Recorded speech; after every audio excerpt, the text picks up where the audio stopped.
आज जितने लोग भी गोलगप्पा खाते हैं, जब पहला दिन ठेला आता है, क्या सारे लोग उसको जाकर खाते हैं? 2-4 लोग आते हैं, 3-4 लोग आते हैं, खाते धीरे। वो क्या करता है, धीरे आते जाता है, लोग बढ़ते जाते हैं। वो एक नेटवर्क बनाता है और वो ठेला से महीना का 50,000 1 लाख कमा के चला जाता है ना? यहाँ पे कितने लोग के पास अपना जियो का नेटवर्क है? अपना जियो का नेटवर्क। हम सारे लोग जियो के नेटवर्क में आते हैं। रोटी कितने लोग जानते हैं? रोटी आज दुनिया में 3 आदमी को रोटी मिलता है। पूरे वर्ल्ड में 3 व्यक्ति को रोटी मिलता है। पहला जो सिंगर है उसको रोटी मिलता है, जो राइटर जो लेखक है उसको रोटी मिलता है, और तीसरा जो वैज्ञानिक है उसको रोटी मिलता है। क्या हमारे में से कोई भी व्यक्ति ये तीनों में से है? नहीं तो रोटी मिलेगी क्या? नहीं मिलेगी। लेकिन आपका बिजनेस आपको मौका दे रही है, आप इस बिजनेस में रॉयल्टी ले सकते हैं और आने वाला समय में आप अपने पीढ़ी को एक पैसिव इनकम देके जा सकते हैं। रॉयल्टी क्या होता है? अभी सारे लोग धान की खेती काटे हैं ना? धान काटे है ना? कितने दिन तैयार हुआ वो?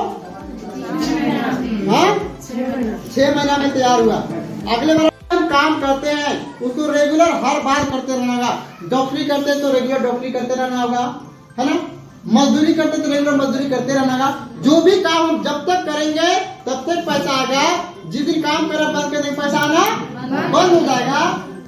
लेकिन अगर हम आम का खेती करते हैं, 5 साल 10 साल लगता है उसको तैयार होने में, और जब वो फलना शुरू करता है तो क्या हमको भी फल देता है? आज जितने पेड़ लगे हुए क्या हमारे द्वारा लगाए गए हैं? हमारे दादा पुरखा लोग लगाए रहे, हम लोग आम खा रहे हैं। यानी मेहनत एक बार और पैसा बार बार, पीढ़ी दर पीढ़ी इनकम मिलता है, उसको बोलते हैं रॉयल्टी। कितने लोग चाहते हैं रॉयल्टी जाना? तो कोई नहीं कर सकता हम आज आए हैं कल जाएंगे नहीं जाएंगे, हर व्यक्ति को जाना है।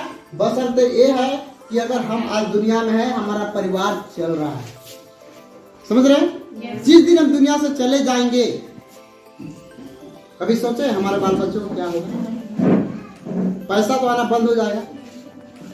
हमको रॉयल्टी उस दिन के लिए करना है, अगर हम दुनिया में न रहे तो भी हमारे बच्चों को कल के दिन में पैसे के लिए किसी के आगे हाथ फैलाना नहीं पड़े।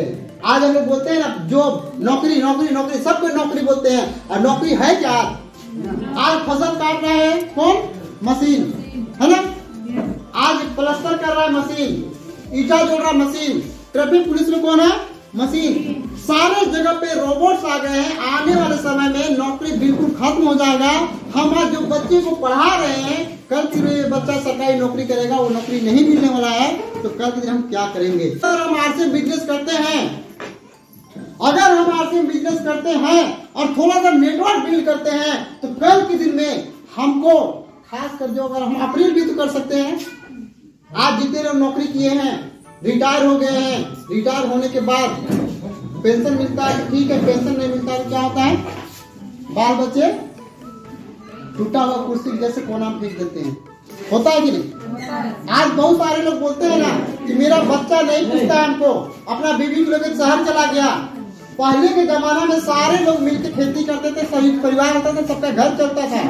लेकिन आज सबको अपना करियर बनाना है सर। अगर आपका 2 बेटा है, दोनों बेटा को करियर बनाना है, अगर वो शहर नहीं जाएगा तो करियर बनेगा क्या? और जब करियर नहीं बनेगा तो आपको क्या खिलाएगा? इसलिए मजबूरी में भी बेटा बेटी लोग बाहर जाता है। लेकिन अगर हम चाहते हैं कि मेरा बेटा बेटी मेरे साथ रहे, बुढ़ापा में हमको कोई दिक्कत ना हो और कल के दिन में हमारे बाल बच्चों को परेशानी ना हो, तो इस बिजनेस को हमको करना होगा। और क्या करना होगा? नेटवर्क बिल्ड करना होगा। अगर हम नेटवर्क बिल्ड करते हैं तो क्या हो सकता है? एक छोटा सा वीडियो आपको दिखा रहे हैं। आज हम लोग बोलते हैं आरसीएम, आरसीएम क्या देती है? आरसीएम क्या देती है? जरा सोच के देखिए। आज बहुत सारे लोग इस बिजनेस में हैं, आज सारे लोग काम कर रहे हैं, बहुत सारे लोग। अभी बहुत लोगों को बोलते हैं प्लान देने जाए, बोलता है हम अकेले नहीं जाएंगे, मेरा डाउनलाइन काम नहीं करता है, मेरा सीनियर काम नहीं करता है। क्या आपके घर में कोई काम पड़ता है तो अकेले जाते कि नहीं जाते हैं? जाते हैं। क्यों जाते हैं? डाउनलाइन को बुलाइए, सीनियर को बुलाइए। इस बिजनेस को अपना अगर मानिएगा, अकेले फील्ड में निकलिएगा। नहीं मानिएगा, सोचिएगा तो अपलाइन का बिजनेस तो कभी भी आपका बिजनेस नहीं बढ़ेगा। और अगर इस बिजनेस में हम रॉयल्टी ले लेते हैं, टेक्निकल ले लेते हैं, नेटवर्क बिल्ड कर लेते हैं, और नेटवर्क अगर हम बिल्ड करते हैं तो क्या हो सकता है, जानना चाहिएगा। सभी को पता है, हम जितने लोग भी हैं आज न कल सबको जाना है ना। अगर हम दुनिया से चले जाते हैं तो एक कंपनी या आरसीएम क्या दे सकती है, जरा इसको 2 मिनट का वीडियो इसको सुनिए, तब समझ में आएगा आरसीएम का पावर क्या है, इसको समझिए। अच्छा नहीं चल रहा था, आर्थिक स्थिति बहुत अच्छी नहीं थी। कई बार दादी जी की दवाई लाने के लिए अगर पैसे लेने पड़ते थे, किसी से उधार मांगना पड़ता था। आर्थिक स्थिति बहुत अच्छी नहीं थी। उसी बीच में मेरे फादर ने हिसाब से बिजनेस को किया, और किया नहीं तो उसमें तो ये कहता हूँ किया है उन्होंने, केवल 7 साल किया है और सीखते हुए उन्होंने सिस्टम को किया। तो रॉयल्टी मुकाम पे पहुंचे, टेक्निकल पे पहुंचे, तो सिस्टम की हाईएस्ट लेवल का होगा, रूबी लेवल पे पहुंचे। और जब रूबी लेवल पे पहुंचे तो एक अच्छी इनकम लाख रुपए महीना की इनकम इस सिस्टम में आने लगी, और दुनिया की सारी खुशियां हमारे परिवार में आ रही थी, और दुनिया बहुत जबरदस्त लग रही थी। लेकिन वो 24 जून का वो पहला दिन आज मैं अगर याद करता हूँ तो वास्तव में मेरी रूह कांप उठती है। मेरे पिताजी पानीपत से आते समय एक रोड एक्सीडेंट में गुजर, और जो खबर हमें मिलती है तो मैं परिवार को मैं बता नहीं पाता हूँ। जाते देखते हैं तो कुछ नहीं पाता, पता चलता पिताजी गुजर गए। 24 जून 2010 का वो दिन, अगर हमारे परिवार की बात करूं तो मैं याद करके रोता हूं, और मुझे कुछ नहीं सोचता मैं क्या करूं क्या नहीं करूं। 2 से 2.5 महीने मैं उन दिनों पढ़ता था, जब मेरे पापा इस आश्रम को करते थे, मैं उन दिनों पढ़ता था। मेरी उम्र 20 से 21 साल की थी, और जो गुजर गए तो मैं एक वारिस अपने परिवार में था। 5 बहनें मेरी थी, और सारी जिम्मेवारियां मुझ पे आ गई। और मेरी मम्मी पूछती थी मेरे से, बेटा अब कैसे होगा, अब कैसे होगा। तो मेरे पास कोई जवाब नहीं होता था, और हम और हमारे बहने और मेरी मम्मी बैठ के रोती थी।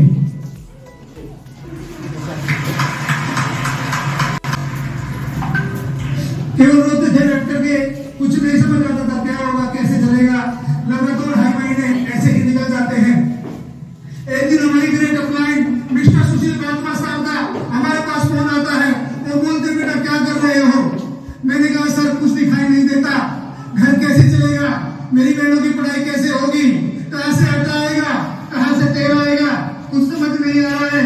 बस रोते रहते हो, क्या करें क्या नहीं करें, समझ नहीं आ रहा कैसे होगा। उन्होंने कहा बेटा घबराओ मत, आपके पापा की जो कमी है वो इस दुनिया में कोई पूरी नहीं कर सकता। लेकिन उनके जाने के बाद जो आटा तेल, जो आपके परिवार की जो पढ़ाई लिखाई, आपकी बहनों की जो पढ़ाई लिखाई है, ब्याह शादी के जो खर्चे, वो आपसे कमी नहीं होने देगा, ये वादा करता है आपसे बिजनेस। और तुम्हारे पापा कुछ ऐसा काम करके गए हैं, ये 80 लाख रुपए महीना की इनकम आप लोगों के बैंक अकाउंट में आ रही है। जब उन्होंने ऐसा कहा तो भी विश्वास नहीं हुआ, लगता ऐसा कुछ हो सकता होगा, ऐसा बिलीव नहीं था। और ये बात मैंने अपनी मम्मी से जाके कही कि यार तो सर का फोन आया था, और वो बोलते थे कि आपके अकाउंट में 80 लाख रुपए महीना की इनकम आ रही है, क्या कुछ ऐसा हो सकता है मम्मी जी। उन्होंने कहा बेटा तुम्हारे पापा एक बात बोलती थी, मैं अक्सर मीटिंगों के साथ जाती थी, तो एक बात बोलते थे, अगर अपने बच्चों से सच्चा प्यार करते हो तो हिसाब से बिजनेस को जरूर कर लेना, हिसाब को जरूर कर लेना। और उसके बाद उन्होंने कहा हो सकता है चलो कल जाके बैंक में देखते हैं, ऐसा हुआ तो बहुत सारी समस्या और प्रॉब्लम जो परिवार में आ रही है, जो दिखाई देने में दूर हो सकती है। एक दुख जरूर है कि तुम्हारे पापा नहीं है, बहुत बड़ा दुख है, लेकिन उसके बाद एक समस्या होती है, एक जिम्मेदार करने वाला चला जाता है, तो उस परिवार में एक बहुत बड़ी समस्या पैदा हो जाती है कि अब आपका क्या होगा। हम अगले दिन बैंक में जाते हैं, बैंक में जाने के बाद जैसे बैंक में एंटर करते हैं तो जो बैंक मैनेजर थे वो मेरे पापा के अच्छे दोस्त थे, और जैसे बैंक में घुसे तो बोलते बेटा आज पापा नहीं आए क्या, 2-2.5 महीने से पापा नहीं दिखाई दे रहे हैं। मैंने कहा सर जैसे वो ऐसा बोलते हैं, मेरी मम्मी और हम रोने लगते हैं, समझ नहीं आता किन शब्दों में उनको बताए।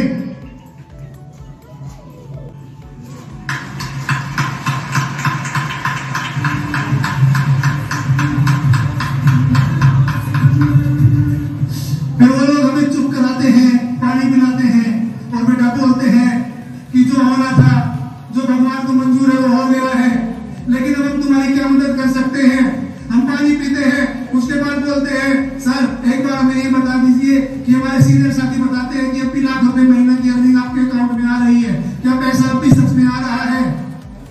तो वो अकाउंट चेक करते हैं, और अकाउंट चेक करने के बाद बोलते हैं हाँ बेटा अभी तुम्हारे पापा के जाने के बाद लगभग 7 से 8 लाख रुपया बैंक अकाउंट में आ चुका है।